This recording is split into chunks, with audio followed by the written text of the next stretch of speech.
La capacidad de plantearse preguntas ha sido y es uno de los Preguntas son principales fundamentales para el desarrollo científico. Los científicos y las científicas son aprendices profesionales. La ciencia tiene más que ver con las preguntas. Fomentar esa curiosidad y transformarla en herramientas de... La curiosidad y capacidad de hacerse preguntas son los motores que impulsan Lo importante es que las preguntas científicas tienen que ser respondidas con hechos.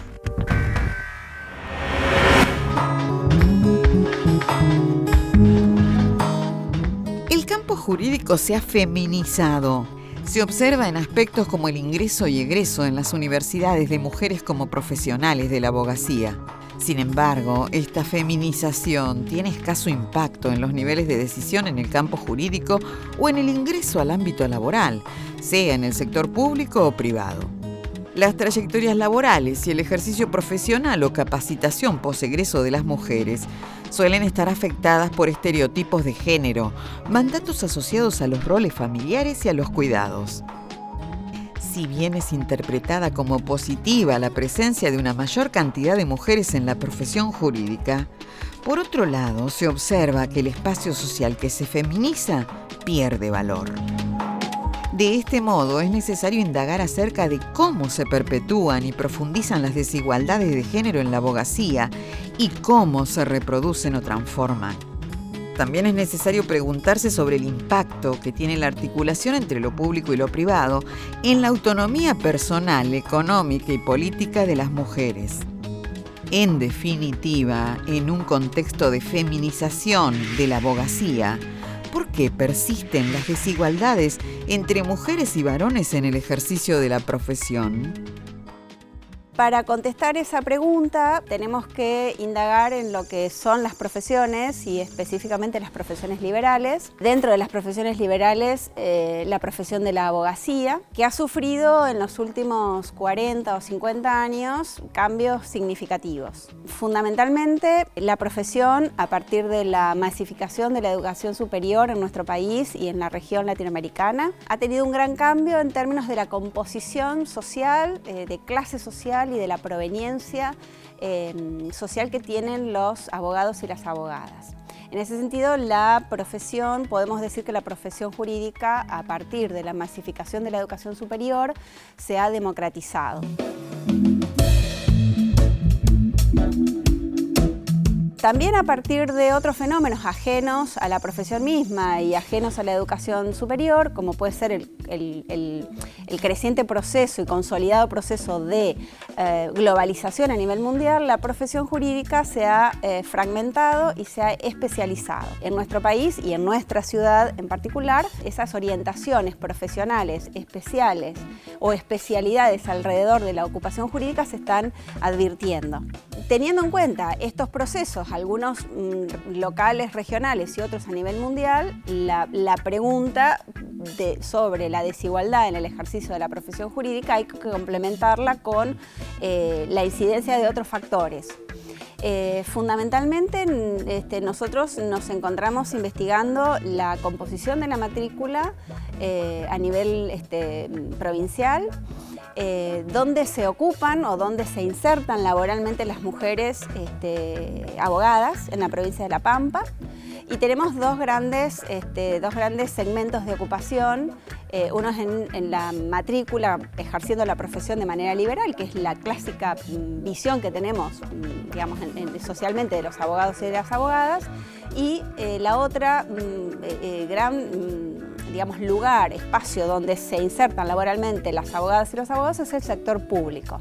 El sector público también en la Argentina, y esto está muy estudiado, con cada reforma judicial se ha expandido. Ahí hay un espacio clave para la inserción de los profesionales de la abogacía en espacios o en organizaciones que son burocráticas. Entonces ahí también tenemos otra punta para explicar la desigualdad en la inserción laboral. ¿Por qué? Porque dependiendo de otros factores, que ocurren en la vida, en el ciclo vital de las personas, después que son ya egresadas y tienen el título de abogada abogado, empiezan a ocurrir cosas que le pasan a todo el mundo. Por ejemplo, la maternidad, por ejemplo, el cuidado.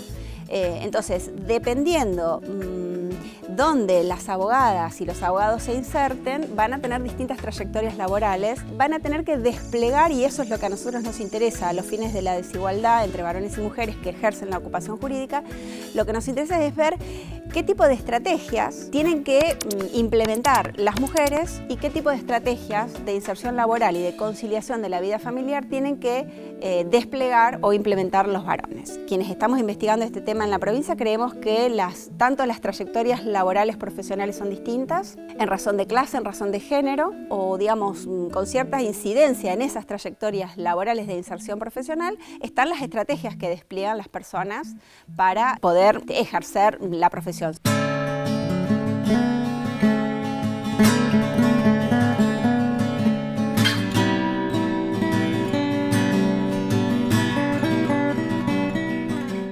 Tenemos algunas investigaciones previas que nos indican que las abogadas prefieren el empleo en el sector público. Estamos indagando y tenemos que, digamos, relevar la motivación que hace que esas profesionales vayan al sector público. Pero sí sabemos que las que están en el sector privado, en lo que se llama la matrícula y que son trabajadoras autónomas, tienen una escasísima protección social. Y esto impacta en dos grandes etapas de la vida.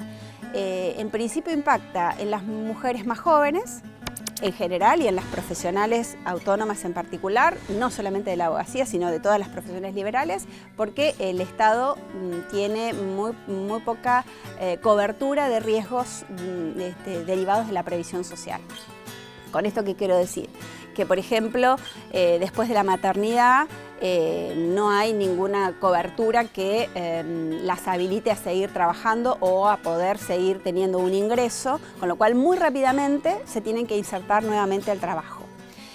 Y del otro momento vital donde estas trayectorias de inserción laboral y estas estrategias que se despliegan a lo largo de la vida tienen incidencia es cuando las mujeres nos retiramos del mercado laboral en las distintas edades que fijan las normas. También ahí se ve si ese reconocimiento a la trayectoria laboral se ve reflejado en un ingreso que forma parte de una jubilación, por ejemplo, también tenemos, digamos, ciertos indicios y cierta información relevada de que las mujeres, más allá de que la profesión esté feminizada, las mujeres al no ocupar cargos expectantes ni tener trayectorias laborales desde el punto de vista económico asimilables a los varones, terminan teniendo otros ingresos cuando dejan la profesión.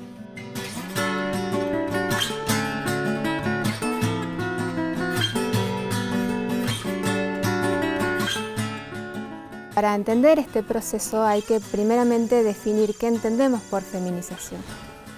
Por feminización no tiene que ver solamente con la ratio mujer-hombre en cuanto al ocupar o al ejercer la profesión jurídica, inclusive la feminización de la educación superior no tiene que ver solamente con que hay mayor cantidad de mujeres en determinados espacios. También se produce un proceso de evaluación social de la profesión. Cuando hablamos de feminización de la profesión tiene que ver con que hay una especie de reorganización o de reestructura de la profesión misma. Y esto tiene que ver con que las mujeres, digamos, si bien se reciben de abogadas, no necesariamente ejercen la profesión efectivamente, porque operan un montón de obstáculos que impiden o obstaculizan el ejercicio de la profesión de manera similar a que la ejercen los varones en el derecho. La feminización en América Latina se produce a partir del 60, el 80, se produce un boom y se mantiene en la actualidad lo que es el proceso de feminización dentro de la educación superior. Y esto también lo podemos analizar en la Universidad Nacional de La Pampa y particularmente en la Facultad de Ciencias Económicas y Jurídicas en Derecho, donde este proceso se da por lo menos en la cantidad de graduadas que se han dado desde el periodo 2009 2019. Alrededor del 70% de las graduadas son mujeres y el resto son varones. Este proceso de feminización de la educación superior impacta, podríamos decir de forma directa, en lo que es el proceso de feminización de la profesión jurídica. ¿Cómo lo podemos ver esto? Bueno, a través de, hemos iniciado la investigación en el Colegio de Abogados y Procuradores de la provincia. Y en la matrícula justamente se da este proceso de feminización por la mayor cantidad de abogadas que hay matriculadas en comparación con sus pares masculinos.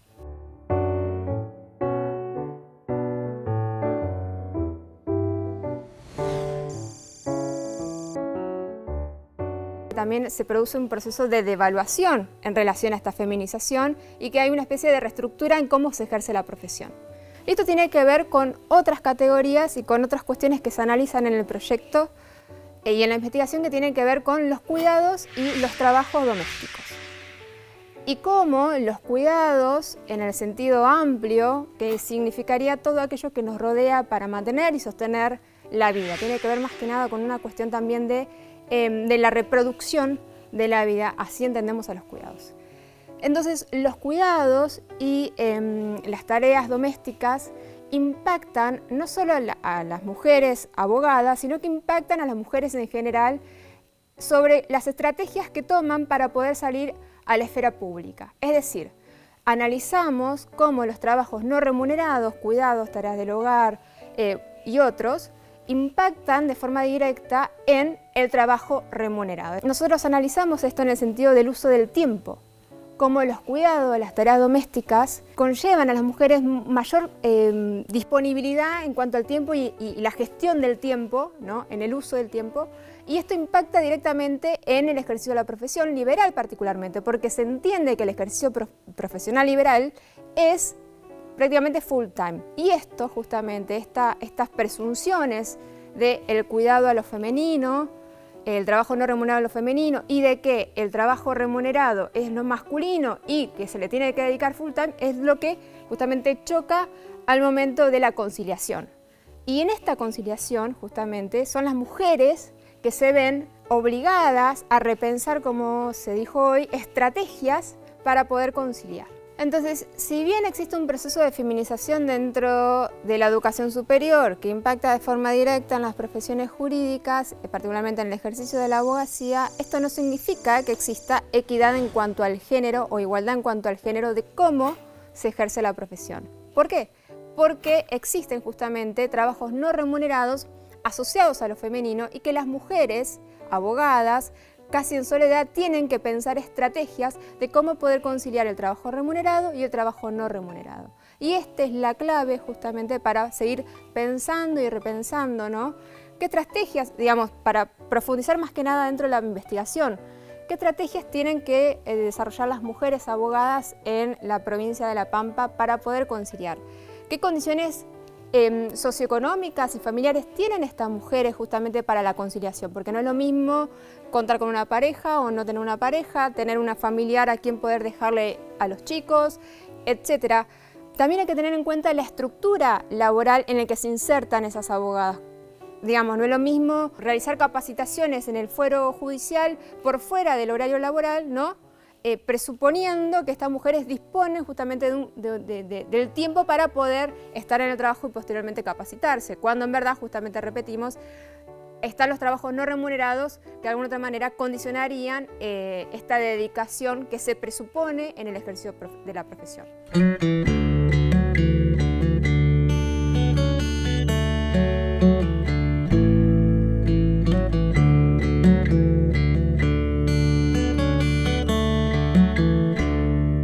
También como para cerrar, como última pregunta para seguir pensando, es que al repensar las estrategias, ¿no? y al ahondar en las estrategias que utilizan las mujeres, no solo deberían de enfocarse justamente en las mujeres o en las estrategias que toman las mujeres. ¿Qué quiero decir con esto? Porque los cuidados deberían de pensarse desde una perspectiva de corresponsabilidad, donde los trabajos, en este sentido puede ser el Estado, el Poder Judicial, el mercado, los lugares de trabajo privados, la familia, la comunidad, la sociedad en general, también deberían de pensar estrategias para no dejar a las mujeres en soledad en este proceso de conciliación entre trabajo remunerado y no remunerado.